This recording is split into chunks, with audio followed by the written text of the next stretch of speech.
quelques détails de base sur la halakha de Agalat Kelim. Les dépim de nos sugyot, il parle longuement des halakhot justement des ustensiles qui ont été utilisés par des goïms ou par erreur par un juif avec un aliment qui n'était pas kasher ou un problème de bassar de khalav qui peut arriver dans chaque maison. Finalement, cette casserole ou cet ustensile, elle a avalé un goût de issour. Et là-dessus vient la mitzvah spéciale de Parashat Matot, qui s'appelle Agalat Kelim. On va donner quelques notions de base. Qu'est-ce que c'est Ben Yomo ou pas Ben Yomo? Est-ce que Agalat Kelim c'est une mitzvah ou c'est pas une mitzvah? Et peut-être dans le shiur suivant, on va approfondir encore quelques halakhot sur ce sujet, qui peut nous concerner à nous tous. Dans Parashat Matot, il y a l'histoire des Bnei Israël qui ont fait la guerre contre Midian. Ils sont revenus de la guerre avec du butin. Dans ce butin, il y avait des ustensiles. Ces ustensiles ont été utilisés par des goïms. Et la Torah, elle nous dit qu'il y a une possibilité à un juif d'utiliser une casserole ou un ustensile qui a été utilisé par un goï, malgré que lui, il a utilisé pour ses aliments pas cachers. La Torah nous donne la possibilité d'utiliser cette casserole. Comment on va faire pour faire sortir les goûts de Issour qui se trouvent imbibés, qui ont été avalés par la casserole elle-même. Et la Torah nous dit, si c'est un ustensile qu'on utilise avec de l'eau, comme une casserole, alors on le fera tremper dans de l'eau bouillante. Si c'est un ustensile qu'on utilise avec du feu, comme une grille avec laquelle on fait des grillades, alors le gars il a fait un barbecue, il a utilisé une grille, là-dessus il a mis sa viande pas cachère du tout, alors cette grille on la mettra aussi dans le feu, et c'est que le feu qui aura la possibilité de faire sortir le goût du issour qui se trouve à l'intérieur.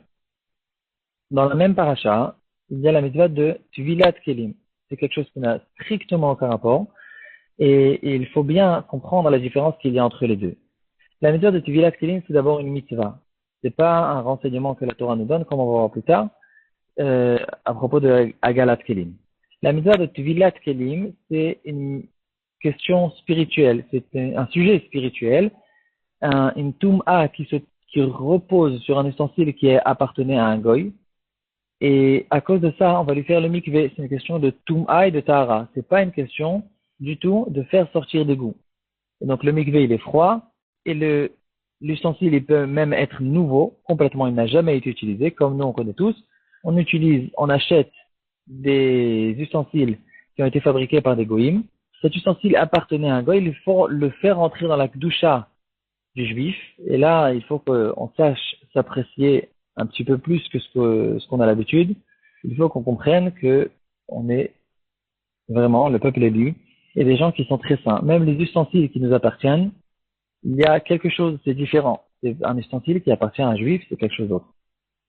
Et en tout cas, ces ustensiles, pour les faire rentrer dans la kdusha de la propriété d'un juif, on va les faire tremper dans un mikvé.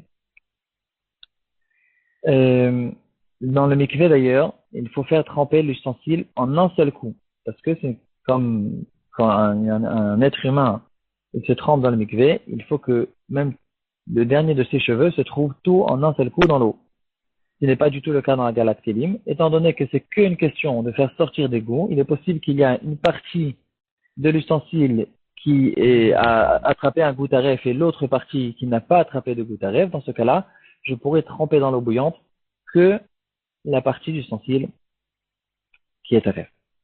En tout cas, Minatora, c'est qu'un ustensile qui est ben yomo, qu'on a besoin de le cachériser. Alors, qu'est-ce que c'est ben yomo? Tout ustensile dans lequel on a fait une cuisson, alors cet ustensile, il est imprégné des goûts de cette cuisson. Ensuite, pour le problème, c'est que si je veux faire une deuxième cuisson dans cet ustensile, le goût qui a été fait dans la première cuisson, il va ressortir dans la deuxième cuisson et il va se mélanger dans la deuxième cuisson. Ce qui peut être, dans certains cas, problématique. Par exemple, au début, j'ai fait de la viande, maintenant je fais du lait. Ou au début, c'était un goût qui n'est pas cachère, qui a été imprégné dans la casserole, qui va ressortir ensuite dans la deuxième cuisson que je suis intéressé de manger. c'est pour ça que la Torah nous a interdit d'utiliser la casserole pendant la même journée dans laquelle a été utilisée cette casserole pour par des ustensiles pas cachers, par des aliments pas cachers. Et pour la Torah, il me suffit d'attendre 24 heures. Au bout de 24 heures, le goût, il est déjà raffaibli et il n'a plus la possibilité vraiment de sortir dans la deuxième cuisson. Et même s'il sort, c'est un goût qui ne rajoute rien dans la deuxième cuisson. Il ne rajoute aucun goût, aucun goût qui peut nous intéresser.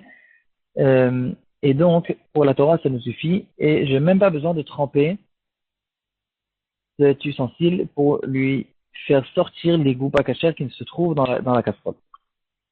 Donc, toute la halakha de Agalat Kelim Minatora, c'est que quand cet ustensile a été utilisé le même jour avec des aliments pas cachers. Là-dessus sont venus les Chachamim, ils ont dit que non, même un kli, un ustensile qui n'est pas ben yomo, dans lequel on a utilisé même il y a quelques semaines, il y a longtemps, cette casserole a été imprégnée d'un goût qui n'est pas cachère, on prend compte du goût qui peut revenir dans la deuxième cuisson qui va arriver plus tard. Et les Chachamim sont venus, ils ont dit, il faut faire Agalat Kelim dans tous les cas.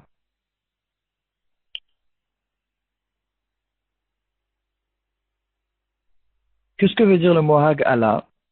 Hag'ala veut dire faire sortir. C'est la force de l'eau bouillante qui réussit à faire sortir des goûts qui sont imprégnés dans l'ustensile.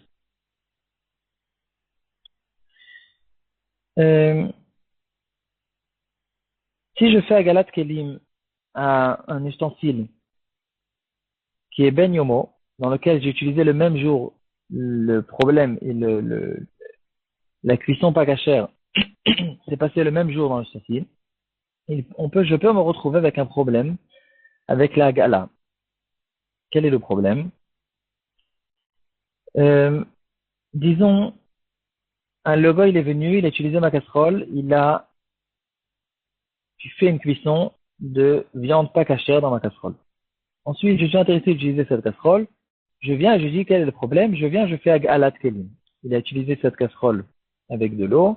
Je le trempe dans l'eau bouillante et je fais sortir le goût. Le problème, c'est que quand je vais faire entrer ma casserole dans l'eau bouillante, le goût pas cachère va sortir dans cette eau.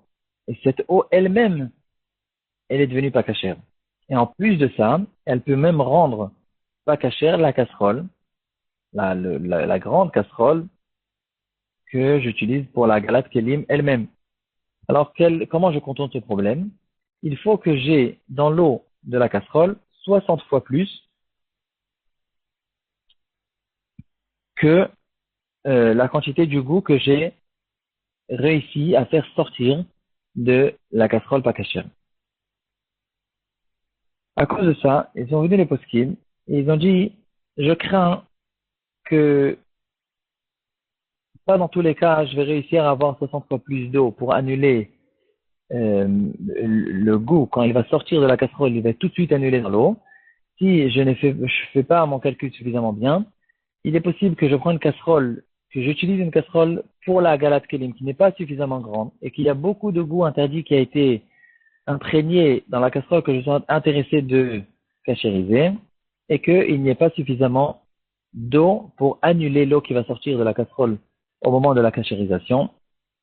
Et je vais me retrouver ici dans un gros problème. Cette eau est devenue taref et l'eau elle-même, elle se réimprègne dans la casserole que je viens de cachériser. Et en plus, elle peut me rendre taref aussi la casserole elle-même, qui est la grande casserole que j'utilise pour la cachérisation.